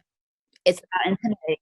You have no privacy. You have to assume if Russia or China or the secret space program or whatever the fuck nation state, if they want it, they're gonna get it. Pixar, it didn't happen. It doesn't work. It's hopeless. Like I have crazy ass malware on my shit that they like. I have multiple Bluetooth attacks, like physical proximal within 100 feet of me physically Bluetooth attacks that I have logs and live packet captures for all over town. No, it's not cool. It's disturbing. It's disturbing. I have Bluetooth attacks that happened within 100 feet of me at my co-working space at my office and at local bars and at the local university. Yeah, within you know who 100 did feet of that at me. your co-working space? It was the guy from Atlanta, right? That was SRI guy. There's like so many people that have gone through that co-working space. Like my co-working space is like the internet was set up by this NSA black hat hacker dude that I hate. His name is Greg. He's a douchebag. But like their whole network was set up by this NSA black hat insider Greg. I hate him. What? You know Greg for the NSA hack Miami? Mobman, MOB, mob man, Greg. He's a douchebag. It might be the same group because they've been harassing like crazy. What's his last name? Greg. I hate Greg. He's got this weird fucking mustache and he flew a drone and laughed at me that one time. What is his name? Hold on. So there's like this whole crew from Miami. He's famous for like he invented the first remote access Trojan, and like Rat 6, Rat 7 or something. Greg. What's his last name? I hate Greg. Okay, hold on. I'm looking up some shit here. Do I have Greg in my phone? I guess I do. Hold on. He's an NSA black hat motherfucker from Miami. Greg, hold on. Greg Mobman. He's in my phone as Greg Mobman, which is his handle. I don't have his last name in my phone. I have his handle in my phone. Jeremy, have you ever met somebody who's this deep down the rabbit hole before? From Florida? Tampa is not his last name. He's just from Florida. This is the Hack Miami crew. Like Lizard Squad. Hannes. Greg Hannes. Greg Tampa at hireme.com. Greg Tampa? Oh my God. Sub 7 server is a Trojan horse program. Sub 7 was originally written by a programmer with the handle Mobman. No, Sub 7 Wikipedia. Greg Tampa? Are you serious? Greg Hannes? You said Tampa, didn't you? Yeah. He's the douchebag. No, I know him. He's a douchebag. And he works for the NSA. Who is the real mob man? Let's see. There's an article here about who is the real mob man who invented Sub 7. That's Greg. He's a creep. He's from Hack Miami. Do you know Alex Hyde or Seth Whale? Seth Whale. WHALE. He's famous for having a microchip implanted in his hand because he can shake your hand and hack your phone that's in your pocket. Do you know Seth Whale? WHALE. Are you serious? He's ex-Navy. Yeah. Is he pudgy and blonde? Yeah. Seth. I'm sorry. Yes, he sucks. Go ahead. Yeah. Yes, he sucks. I'm about to send you a link for Seth Whale to see if it's the same guy. Seth Whale did my cyber for a while, and he did a really fucking bad job because he was actually an inside spook. Seth Whale and Greg Hannis, aka Greg Tampa, were roommates here in Huntsville when I met them. And they were both from Hack Miami, from Florida. And they were roommates and they hated each other when I first met them here in Huntsville. Hold on, I'm looking. Hold on. Maybe I got the H in the wrong spot. Seth Whale. He's a paper clipper. Seth. Oh my God. Here's this picture. Okay, I'm gonna send this to you. Hold on. God. If this is the same person, my brain is gonna explode because he's been a real jerk to me, dude. I could tell you stories about this dude, and he's a real jerk to me. Hold on. Let me send you one type message here. Hold on. Paste. Shit, no, that's my dad's research gate. Why did it not update? That's the picture. Copy image. Here we go. Pudgy dude, blonde, blue-eyed because he's a paper clipper, motherfucker, Huntsville, whatever. Click on. Those are NSA motherfuckers, and they fuck with you, and they're real jerks. Click on that. Are you serious? Would you recognize Greg if you saw him? Let me find a picture of Greg, Mobman, Greg Hannis. Here he is. Fuck, here he is, Greg. He's looking real creepy in this picture, so it's accurate. So I'm going to send you this one. Oh God, I hate these people. Hack Miami. I went to Hack Miami 2 years ago, and the whole fucking crew has been harassing me for a fucking minute, man. Let's see. How do I copy this? Yeah, so my co-working space, the network, the Wi-Fi network was set up by Greg, and he's a known NSA guy. And so is, dude, okay. I have hackers on my ass all the time, and I get real annoyed with them. And actually, I have a bunch of passwords that in the clear text, it's like insulting the dick length of specific hackers with their names and shit. So they read my clear text passwords, and it says like, your name here has a small dick and you're pathetic, because I know who's hacking me, and I insult them in my passwords because I'm sick of it, man. I'm sick of it. I'm tired. I'm real tired. Jeremy, you know what's crazy? The people that are hacking her have all the information that she has. They already know this. Yeah. No, they're just fucking with me. They're fucking with you for a reason, to make you pay attention to them. I know. That's why I named You need to pay attention to Antigravity. You need to stop paying attention to this bullshit because it don't matter. That's why I changed my passwords to insulting them. That's very cute. It's cute. Like I have the code name of the hacker group. Like their public name is Lizard Squad. And then they have this code name that's just their private signal group. And I have my passwords are like the code name is pathetic because I know their fucking code name, man. I'm sick of it. There's a Rolling Stones article about the Hack Miami group and about how they're black hat NSA motherfuckers. Let me see if I can find it. Alex Hyde is like their second in command. And their top tier guy is this like weird rapper guy. Let's see, Hack Miami, NSA Rolling Stone. Let's see if I can find this. Hackers courted by government for cybersecurity jobs. Yes, this is the correct article. Yeah, these guys ran my cyber for a while, and they did a real bad job because that was the point. The point was to do a real bad job, and they troll me all the time. I troll them back, though. I'm so sorry. There is like a really super disturbing, and like I would probably have a panic attack if I saw it, but there's like a really super disturbingly huge, shockingly huge pile of intel on me personally that these people are using against me. Like they know more about me than maybe I do. It's really bad. It's really bad. They like know my nicknames, and they know like phrases that are significant to me existentially, and they know my friends. They're lurking in the accounts of like all my friends because they tweet me from my friends' accounts all the time with malware. They're just lurking there, and like it's bad. You should thoroughly understand the situation before you step into it, because I like dove headfirst into the rabbit hole, and I will admit I did it on purpose. I did. I totally did.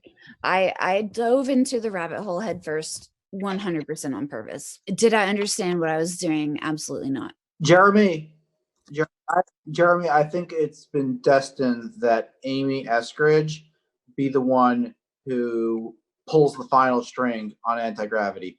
Even It's if I hilarious, discover it in my actually. lab, I think she's the one who needs to do it just because of her birthright, because of her situation, and because that's what a lot of people already believe. That's why I went on your show a couple weeks ago and said, I know who it is. There is a fucking anti-gravity messiah, and I know her name. You didn't believe me also. You should be. What do you think now? Here's an example. So, like, my girlfriends that I've known since I was like 8 years old, like, they're 32 now, like I am, right? And so I'm calling them, I'm talking to them, and I'm like, yo, we discovered anti-gravity and it's a real hassle. Like, we discovered anti-gravity and it's like the worst thing that ever happened to us in our entire lives. It's like a fucking curse. It's horrible. Like, we discovered anti-gravity and our lives went to shit and people started sabotaging us, and it's a harassment, threat. It's awful. And I'm talking to my girlfriends that have known me my entire life, and they're like, hey, I've known you forever. I grew up like visiting your house and slumber partying at your house and like listening to your dad rant, whatever, etc. And they're like, hey, if anti-gravity were to be discovered, it would be in Huntsville. And if someone in Huntsville discovered anti-gravity, it would be your fucking family. It would be your fucking it would be the Eskridges. And my girlfriends that grew up with me are like, I believe you. I have no doubts. They're like, whatever. I grew up in your house. And yes, I believe it. I don't even have to see it because I know you. They're like, yes, it makes perfect sense. Perfect sense. Natural evolution, fact, reality. Yes. They're like, I don't have to see it. I believe you. So, like, that's where I'm coming from here. It's obvious to everyone around me, and my family's in like total denial. My family's in total denial. And we're like, so I hired this new cybersecurity company, and it's run by the former CIO of Northrop Grumman. I was referred to him for a reason. And he's like, hey, I've been spending 35 years in counter espionage, specifically for the Navy, specifically for advanced propulsion. And I was the chief information officer for Northrop Grumman. And I was like, okay, I'm going to tell you a series of really crazy ass stories. And can you please reserve judgment until the end? And I told him a bunch of stories about like electronic and physical surveillance and stalking and like weird ass death and sexual threats and shit.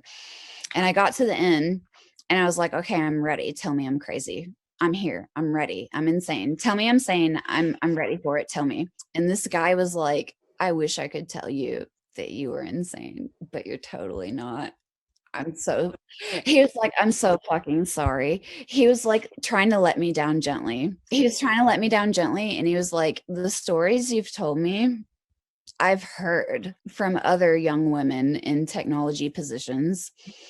And he was like, they do it on purpose. They do like crazy ass shit to you that is unbelievable just so that you feel like you can't tell anyone. And they pose as like agents from their own government. My trick is that I tell everyone. And I by do telling too, everyone, but like, you protect yourself.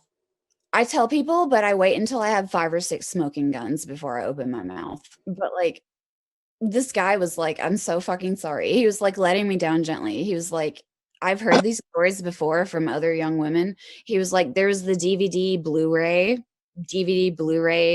epic war where it was like uncertain for a while whether DVD or Blu-ray was going to predominate. And it was between like US and China.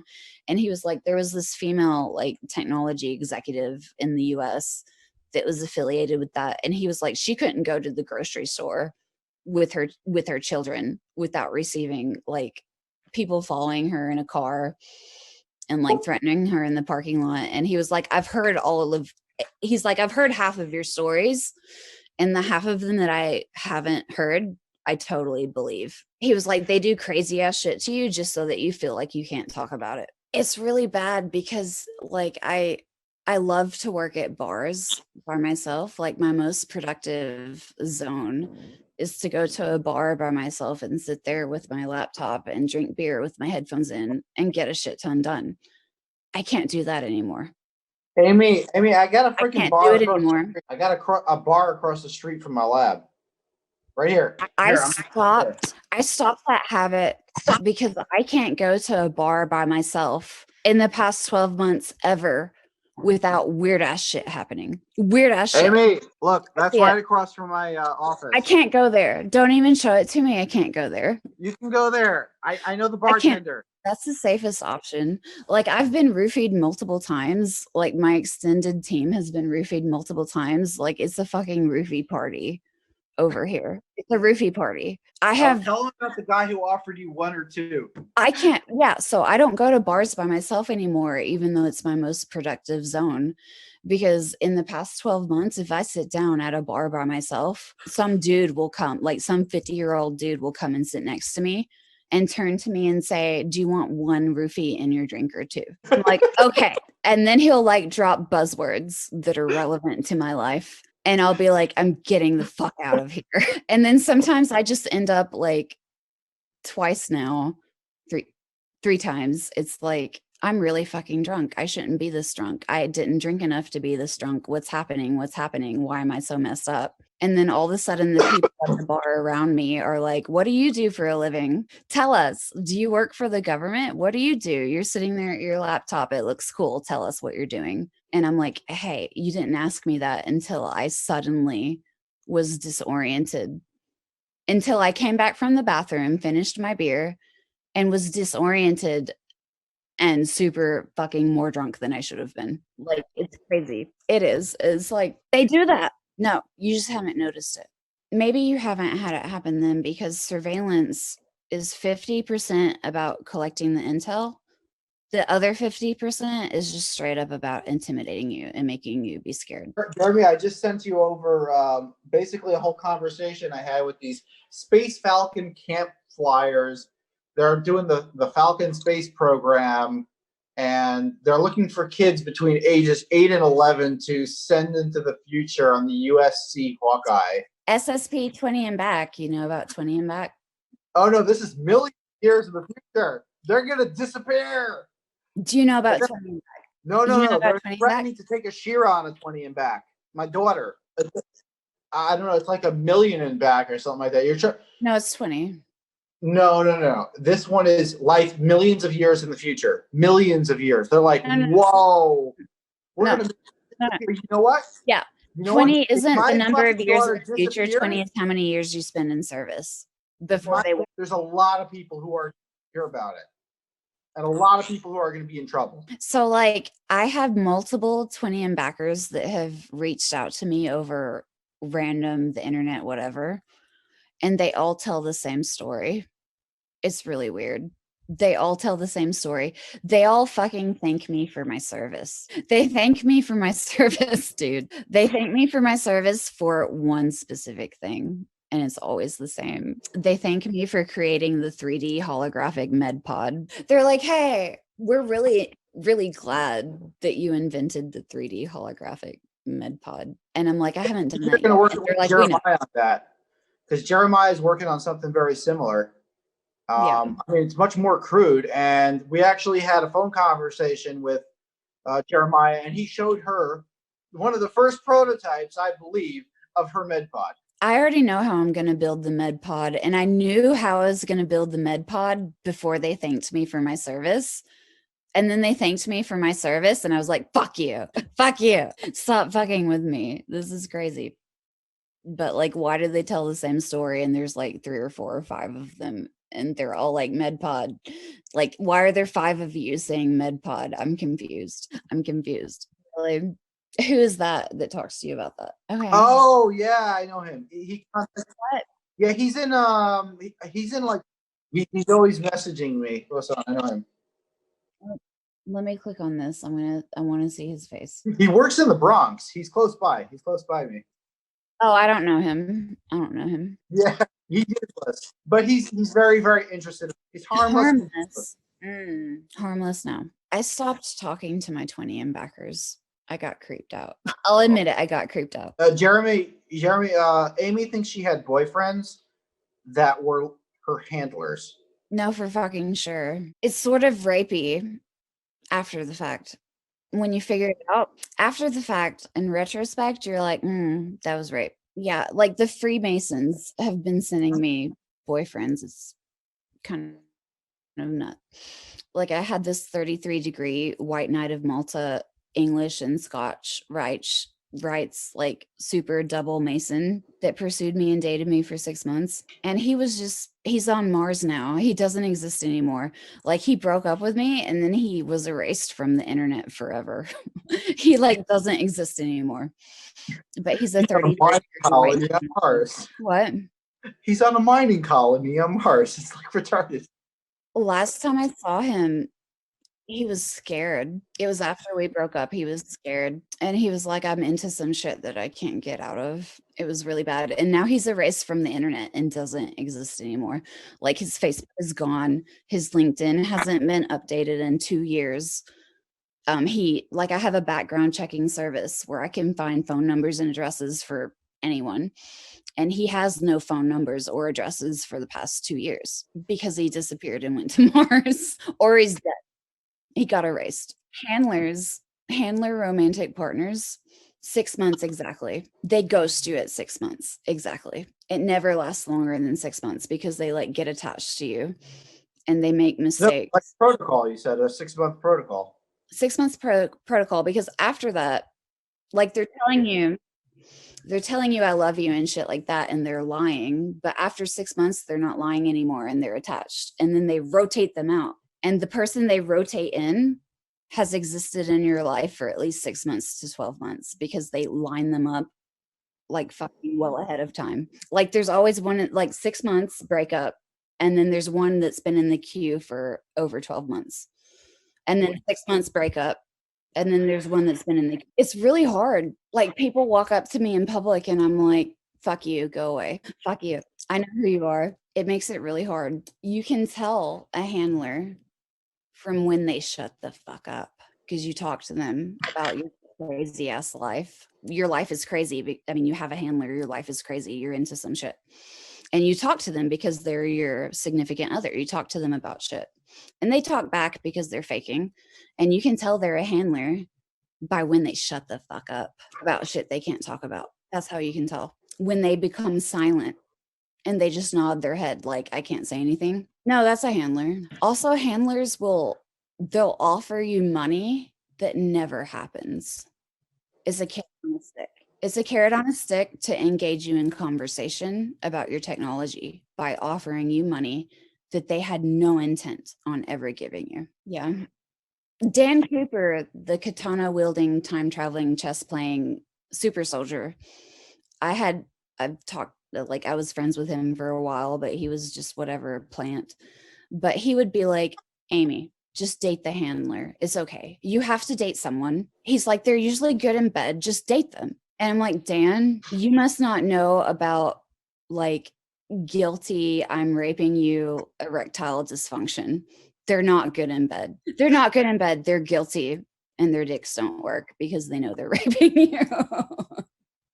He's like, just date the handler. It's okay. And I'm like, you can date the handler. I would like to date someone that's real. I've been there, done that. It's really fucked up. Jeremy, we're basically dating right now. And Yelkin. Yeah. What? He didn't say anything. Yeah. He didn't say anything. She fucking filed a restraining order and I filed for divorce. It's over. I was like, I need a partner that's down the rabbit hole because anyone else is going to think I'm just insane. I need someone that's like an insider down the rabbit hole and back, like fucked down the rabbit hole and back insider, because anyone else is like, you should go to the insane asylum. I've been to the insane asylum too. That's a special entryway at the bottom of the rabbit hole. Oh, dude, it's so bad. It's a sharp left at the bottom. You try to date a normie. Try dating a normie. It doesn't work. It doesn't work. Oh man, it's so hard. They just look at you sideways like, I know you're schizophrenic. And you're like, this is my life. This is my life. This is real. And they're like, yeah. I guess she tolerates it, obviously. Yeah, I gave up on the normies because they're like, my mother thinks you're crazy. And it's like, your mother doesn't know about the secret space program. Fuck. It's so bad. Have you ever talked to a group that claims to be the AntiCabal? Okay, the Mana World Holdings Trust is they claim to be the anti-cabal, but really they're just a freaking Russian criminal gang, and they collect intel basically on scientists, and they like email you and they're like, hey, we're the anti-cabal, and we're in a like outside nation state banking jurisdiction, and we have all the gold from the crusades, and we would like to fund you for $100 million. And then you talk to them and they just want your white paper. They just want your white paper. And they're like, we're the anti-cabal. There's going to be a dark financial flip where like the whole background flips, but like the public people are still the same for government. We're the anti-cabal. It's Mana World Holdings Trust, but like it's really just a Russian criminal gang that's like scoping you out. And what happens is like the Russian gangs that like scope you out for intel, if they decide that you're worth looking into, they refer you to the operational groups. And then the operational groups are the ones that fucking like move into the apartment across the parking lot from you and stalk you physically in your hometown. Like when you get referred from the intel gathering group to the operational group, it's really bad. You get this, Amy, tell them the story of when they swapped out the license plate. The license plate story. I found out that I was being physically surveilled by the following method. My ex-boyfriend and I realized that people had been breaking into our apartment while we were gone together in the same vehicle. And so like, I'm in the apartment, I'm about to go to work, and I'm like, why don't you take out the trash and scope out the parking lot and make sure it's okay before I go to work? So he goes out there and he's like, there's this weird fucking Lexus. It's like a silver Lexus. This is a shitty apartment. Like, why is there really nice Lexus in the parking lot? And it has tinted windows that are not street legal, like just totally dark, totally black tinted windows that are not possibly street legal. And so he comes back in and we're standing in our bedroom window looking at the Lexus and talking about it. And I say out loud, maybe we should walk over there later and take a picture of the license plate, because the Lexus is across the parking lot from us, but it's backed in, so you can't see the license plate. Within 2 minutes of me saying, hey, we should walk over there later and take a picture of the license plate, we were still standing there at the window looking at it, talking about it. And an Eastern European looking motherfucker with a black beanie, dressed all in black, in his 50s or 60s, walked out of the apartment directly across from ours holding a license plate. And he opened the trunk of the Lexus and he took out some tools and he changed the license plate right in front of our fucking faces. And then he walked back to his apartment and he put the old license plate on the front patio and went inside, left it outside. And it was literally like, come get the license plate. I have more where this came from. Come get the license plate. And then after that, the Lexus started tailing me. And every time I saw the Lexus, it had a different license plate. It would be like Alabama plates, a different state plate. It would be random dealer plates, none of which were local, just like cardboard temporary dealer plates, none of which were any local dealers. Every time I saw it, it was different plates. It would follow me to the gas station to go get beer.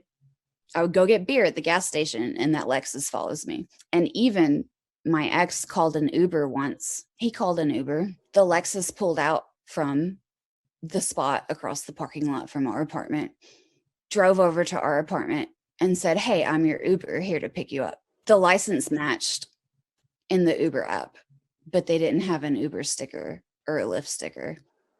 You can't drive Uber if you don't have an Uber sticker. He pulled out of his spot across from our apartment where he lived and drove over there to pick him up and said, hey, I'm your Uber here to pick you up. They changed the license plate right in front of our face, like 60 seconds after I said, hey, we should go take a picture of that license plate. And they leave it on the patio, like, take it. We have more. I'm scared. I'm tired. I'm real tired. I need to disclose soon, man. I need to publish soon because it's like escalating. It's getting more and more aggressive. Like over the past, this has been going on for like, I don't know, 4 or 5 years. And over the past 12 months, it's been like escalating, like more aggressive, more invasive, digging through my underwear drawer and sexual threats. over the past like 3 to 6 months. And now I'm like, fuck, I have to publish. Fuck, I have to publish because like it's only going to get worse until I publish. There's no way out of this. There's no way out of this fucked up situation until I publish. Publish. Yes, I have to publish for like my own defense. Basically, what needs to happen is I need to come back there and work as your dad's lab partner. Yeah. Last thing I told him, he took me to the airport. It was like an hour drive. We were talking about all the different shit all the way there. And the last 5 minutes we dedicated to anti-gravity. I told him, listen, keep your secrets. I'll figure it out on my own. It's a unique opportunity for me. But if we want to work together, I need to sign an NDA and you need to sign a DA. And then he looked at me, he's like, what's a DA? I said, a disclosure agreement. I'm really going to have to work on him to publish because he's like I'm scared because they're like, I'm going to rape you. But he's like scared even though he hasn't received any direct threats. I think I can work on him pretty well. I think I can work with him in the lab and work on him pretty well. I had a very tight connection with him. When we were talking about that shit with the neutron beam, yeah, the idea formed in my head within seconds. It was like insane. And then your dad's only response is, "Yeah, the shit will weigh a ton. It's gonna be heavy. It's gonna be heavy." That was his response. Not that it won't work. No, that's typical. Charge of whatever. He's a really smart dude. He's heavy to put on a car, which may be true, but there is so many applications for that device. It's insane what you can do with something like that. We can't even think of the stuff that you can do with a neutron beam generator. I've come up with so much shit to do with his anti-gravity force that he hasn't thought of because I'm like, gravity chemistry, yo. And he's like, what's that? And I'm like, it's a paradigm. You just don't know yet. Gravity chemistry. I have a chemistry degree. Just watch and wait. Because he's like very narrowly focused on propulsion. He's like propulsion, levitation, UFO, flying. And I'm like, hey, chemical reactions. It's big. It's a big deal. Imagine like breaking a covalent bond without high temperature and high pressure cheaply for low energy. You don't have to boil something. You don't have to put it at high pressure.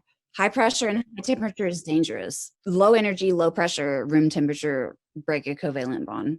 That sounds like John Hutchison, though. He was telekinetic, though. He didn't have any science. I'm not so sure about it. I don't trust Hal put up for shit. Hal says he's telekinetic. I heard it from his face. yeah. And Hal, you know who Hal really Hal's a liar, though. Hal is the doctor from Stranger Things who like will torture little alien kids. No, he is. Get all the juice out of their brain. And Hal is actually extremely evil. Yes. No, I've met the man. He's extremely evil. He's very quiet. He listens more than he talks. But you can tease things out of him, but it's only what he wants you to tease out of him. He's like a nice old grandpa. Like you talk to him and he's like quiet and sweet and gentle, like a nice old grandpa. But he's evil as fuck. It's creepy. Lue is evil. Brandenburg is evil. Brandenburg is like super evil. I know people that have worked for Bob Bigelow, like Tim Pickens, he's one of my technical advisors, and I had a intro offer for Bob Bigelow, and I was like, I called him and I was like, hey, I know you worked for Bob. Should I pitch Bob? And Tim's like, no. I was his head of propulsion. I did these other projects for him. And he was like, Bob will nickel and dime you to fucking death. He'll take over your budget. He'll want final approval over everything. He'll want majority equity. He'll take over your project and it's not yours anymore. It's his. And then I called Jan because I knew that Jan had worked with him. I was like, hey, Jan, should I pitch Bob Bigelow? And Jan was like, no, he'll nickel and dime you to death. He'll take over your project. He'll like take control of your budget. No, don't pitch Bob. So yeah. I'm setting up my we can go. I need to go to bed and I spilled my guts enough already. Okay. Let me pull it up. Is it in? Did you post the link? Yeah, post it and I'll pull it up and look at it. I can tell you, Jeremy. Thank you. I'm clicking on it. Okay. It said what, 1935? 85. Oh, interesting. Okay. Mm-hmm.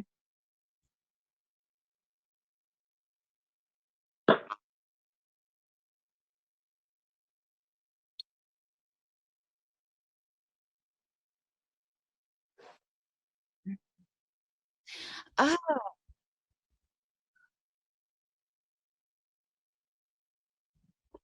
oh, I'm gonna read this. I'm gonna print it and read it. I see here it says 2-photon state. A 2-photon coherent state. Is this like multiple integers of a photon in a single thing type of thing, or is this different? Gotcha. Ooh. I'm scrolling through it right now. I'm gonna print it and read it more thoroughly Guys, later. I think It broke up. I can't hear you, but I think you were saying we need to sign off. Yeah. So anything that Hal published, just flush it down the toilet. Yeah. don't do Yeah, not I've flush it down the communicated with toilet. him You'll on cause. LinkedIn. LOL.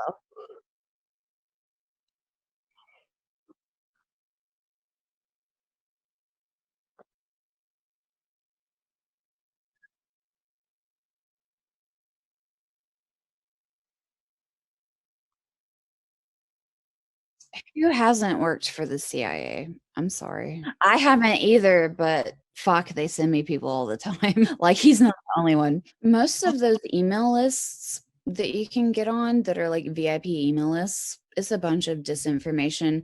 And also if you right click and say copy link, and if you go to virustotal.com and you paste the URL in that search bar, most of them are malicious IPs, the link, the vast majority of them. I wouldn't. Yeah. If you look at Ron Kita's links, they're all malware, like most of them. Like you can look at Virus Total for the link IPs, and it's like malicious, malicious, malicious, Trojan, Trojan. I just use Ron Kita as a reference to find other people like Brandenburg or whatever's email that I wanted. I can just look at Space his Ranger CC at list. Gmail. Space Ranger something at Yeah. Gmail. Brandenburg.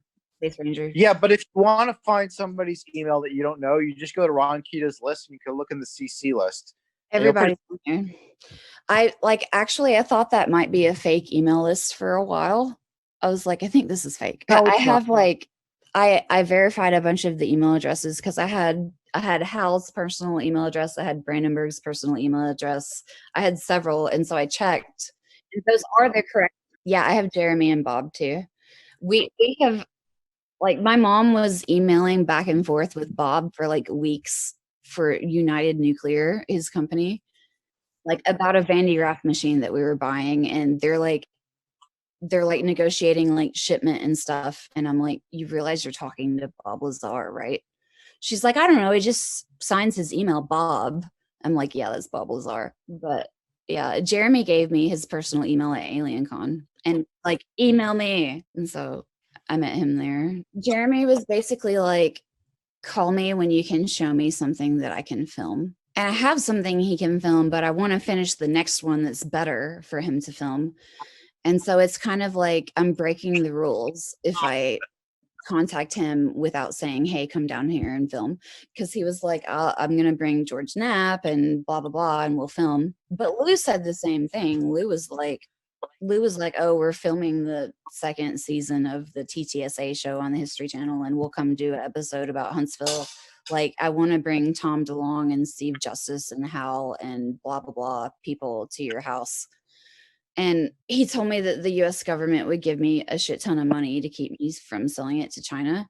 And so I called him and I'm like, can you refer me to an active US Army general, please, to talk about this transaction? And he was like, radio silence. Like, I asked him to refer me to active military, and that killed the conversation. But yeah, they fuck with me. I'm tired of it. I troll them all. Correct. Lou Okay, never guys, liked let's get down to business. Okay, what do we do from here? Are we contacting Stephen Greer to make a documentary? Like, what's the next step to actually make this happen? But that's an easy short term problem. I think we need to concentrate on let's say the date is going to be sometime in September when we're going to do this. We need to get the documentary done, and the documentary takes the longest time. So we need to concentrate on that first. The data is easy. The problem is not getting buried. Problem is not getting buried. You publish, they bury it in Google, no one notices. That's the problem. That's it. Period. How about we all sleep on this idea? And it's pretty late. I'm already in bed. Yeah. Just That's cool. It was nice to talk to you, Jeremy. I'm sorry to hit you with my shit. I apologize for my bullshit. Public service announcement. If you go to a bar, never, ever, ever leave a drink and go to the bathroom and then come back and drink it. If you're going to the bathroom, finish your drink, get a new one when you come back. Public service announcement. That's all I have to say. Never leave your drink unattended. But yeah, I know. I just can't go. Guys, there's a bar across the street. Come to the lab. We'll meet at the bar, okay? I know the tender. He's my neighbor. Trusted party.